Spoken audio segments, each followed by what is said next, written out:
Good morning, everybody, and once again, welcome to Arnie's Fantasy World of Sports on this Thursday morning where there is no snow blowing in North Carolina. In fact, what we have a lot of sunshine today. It's just gorgeous. So you're not going to hear the snow machines in the background here. I promise you that. Lenny, I'm sorry that was the end of the show for you, but great job otherwise till the sound was taken over by machines. Anyway, it's good to have you guys with me this morning. Good morning, everybody. The chat room is full. Wow. And let's keep it that way. Let's keep the conversation going. We're going to talk about some, minor leaguers this morning. How about that? We'll talk about some teams that maybe we don't look at very often. Just real quick, Lenny covered some of this already. Yaro Munoz, remember he went AWOL with the Cardinals during spring training. Well, he was signed yesterday by the Boston Red Sox. Yes, he was, and he's been assigned to AAA Pawtucket. Yes, he has, and we're going to see how that works out for everybody. Good morning. Hey, this is a message from 2000. And I don't know who that was on the phone, but they hung up on me, so I thought it may be a caller already. But Munoz assigned to AAA Pawtucket. You know, he plays infield, he plays outfield. He left camp, as we said, to go to the Dominican in early March. He's 25 years old. Appeared in 88 games last year for the Cardinals, where he hit .267. He had 8 stolen bases. So I guess the Red Sox will be adding him to the 40-man roster if they plan to promote him to Boston. He could be a utility player. I don't think he's going to start. I'm not sure what kind of role he's going to have with the Red Sox, but they have signed him, and so that's your lead-off story. How about that, guys? That tells you we need some baseball to be played, right? Good morning in the chat room to Corolla, to DeMazins, to Andrea, to Doug Boyle, to George, to Lenny, to Mitch, to NYC, to Ohio Angels fan Timothy Hooker, and we got some guests, Irene, Kenya, and Marielle. Good morning, everybody, and let's stick around. We're going to talk right now, go into the Yankee evaluation. Judge is progressing. Boone is doing press conferences every day on WFAN in New York, and I'm tuned in every day saying yesterday, Judge is still in the healing phase, but expected now with the release of the late season begin to start the year with the Yankees. So I'm looking forward to that. We also talked about on Tuesday, Stanton should be back at full strength. Lenny talked about Paxton should be back at full strength. So even though the Yankees will miss out on 11 early season games with the Orioles, it looks like they're going to be healthy when it starts. The Royals, they have promoted Trevor Rosenthal, former of the Cardinals, who throws 100 miles an hour, to their major league roster. He should begin the year with Kansas City. Now, he was awful last year. Awful. Completely awful. A 13.50 ERA for the Nats and the Tigers. But he used to be the closer in St. Louis. And he's likely to begin the season as a setup guy for the Royals. So what I want to do this morning, speaking of the Royals, what a lead in, right? You got to lead into this stuff. Here you go. We're going to talk about the Royals this morning. I want to look at teams with some really good prospects who may be coming up sooner than later and how they might be factoring in to your fantasy drafts for dynasty leagues. I want to first look at the number 2 pick in last year's draft, Bobby Witt Jr. 6'1", 19 years old. He has 60 hit tool, 60 run tool, 60 field tool, 60 power tool. You get the idea here. And overall, of course, 60. Now, Adley Rutschman was drafted number 1 in last year's draft. And I wonder if we're going to have a draft this year. I really do. I was talking to a friend of mine, said a woman had hurt his pride. No, that's the song. I was talking to a friend of mine, and we were discussing, will there even be a draft? You know, first of all, the high school seasons, let's assume that they have been canceled across all of the country. We know the NCAA has suspended play indefinitely throughout the spring semester. There won't be any college baseball played. And so, do they even have a draft this year? That's a lot of money. When you're talking about first-round picks, it's a lot of money to invest into players that haven't played competitively at the level they're used to playing in a year. I could see them postponing the draft. We'll see if I'm right. They've postponed everything else. Why not that is my position. So, talking about Bobby Witt, second player drafted in last year's draft, he's got it all. He's got all the tools. He's going to be the Kansas City shortstop. He's projected to be up in 2022. Now, what I'm hoping is that we do have baseball. We do have minor league baseball this year. He should be in the Carolina League playing for the Wilmington squad. And if so, then I will get to see Bobby Witt. I'll also get to see the first round overall pick, Adley Rutschman, if he'll begin the year with the Orioles High A team as well. So where do you think what Witt will play out? He's projected to have all the tools to drive in all the runs. You know, the Royals, they've had this history, right, of here recently, being bad for a few years, getting their young players up, then all of a sudden they're a playoff team, World Series champion, and then their players leave and they decline again, and then they build back up, and they're in that building stage now. And Witt, their number one prospect, is a major reason. But there are at least three other reasons why, and these are all pitchers. Brady Singer, who last year finished the season at Double-A.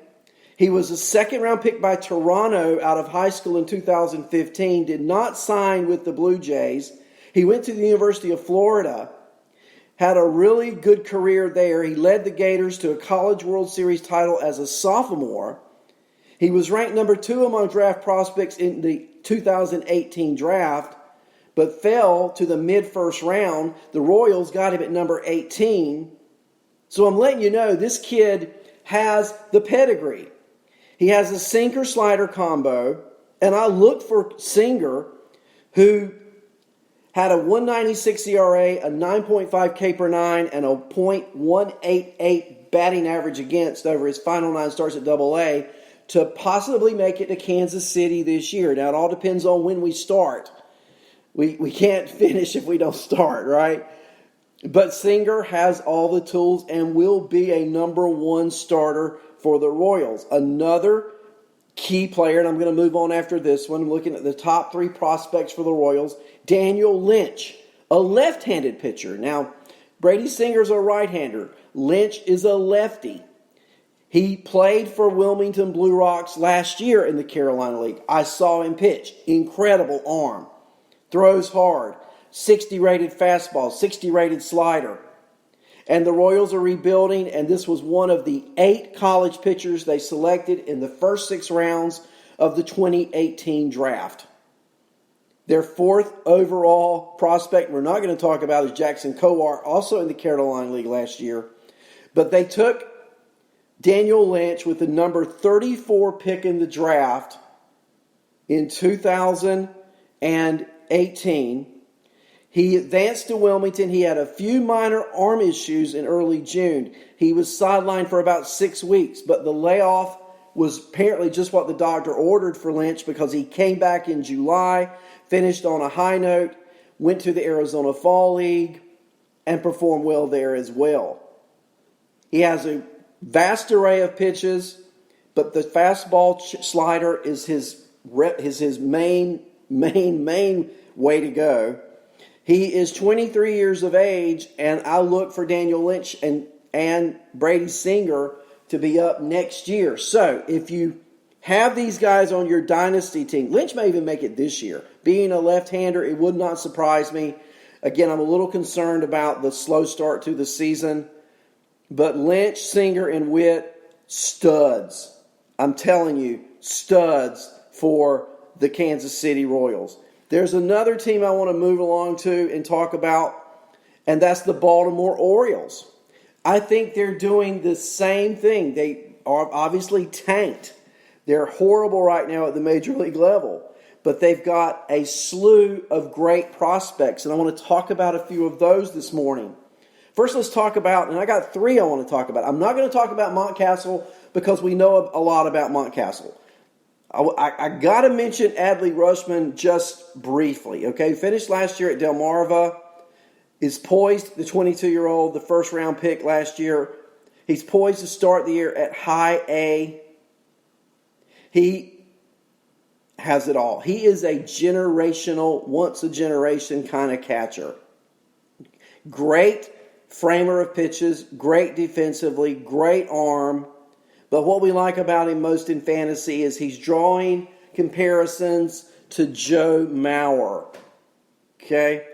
He has tremendous plate discipline. He walked more than he struck out in college. He drives the ball from both sides of the plate, a switch hitter, to all fields. He turns, let's put it this way. Going back and looking at some video, balls he was hitting as doubles as a freshman and sophomore became home runs as a junior. But that makes sense, right? Getting stronger as he matures. And so now he has pristine power. He hit over 400 with 17 homers, won the Golden Spikes and Dick Hauser Awards last year. I'm just telling you, this kid, I think, if there's ever a can't miss, it's Adley Rutschman. And the Orioles will have him behind the plate catching. Who will he be catching?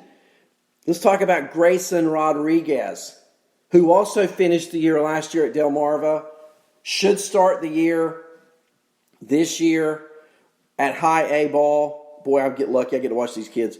Grayson Rodriguez is a right-hander, 20 years old, 6'5", a first-round pick in 2018. Has a fastball slider, both rated at 65. So he has 4 average or better offerings, that being the fastball, the slider, the changeup, and the curve. His fastball tops out at 97, and last year averaged just over 95. He has great potential, great delivery. If you ever watch videos of Mike Soroka, they'll show Mike Soroka every now and then pitching and how he has the same delivery on almost every pitch. Well, that is Grayson Rodriguez. That's what he's made of. That's his constitution. And so the Orioles have a real stud in that 6'5" right-hander. They also have a lefty by the name of D.L. Hall, who finished the year last year at Class A, High A Frederick, Carolina League. Yeah, I'm on the Carolina League this morning, right? I'm talking about players I'm either seeing or I'm going to see. D.L. Hall, not the hard thrower that Rodriguez is, 21 years of age, 6'2". Another first-round pick by the Orioles, this one in 2017. He's about a year ahead of Rodriguez, both in the draft and in the progression towards getting to Baltimore. He has a 60 rated fastball, an above average, above 50, changeup, and curve. He can be wild at times, okay? But his fastball now sits at 95 miles an hour. He touched as high as 97 this past season. And in the Futures game, the inning that he pitched, he was hitting between 96 and 98. His changeup is greatly improved. So although his walk rate spiked last year, he was still experimenting with pitches. And that's why we've got him in the minor leagues. To see what they can do at the minor league level to develop. George used to be 6'2". I used to be 2'6". How about that? So, those are 3 Orioles. Now, I could go on. Montcastle, who will be up this year. Austin Hayes, who's projected to be the opening day center fielder for the Orioles. Great tools. The Orioles have stocked themselves well at the minor leagues for the future. And I haven't even, let's mention him, Yusniel Diaz. I think also a great prospect for the Orioles. So the Orioles have a lot going on.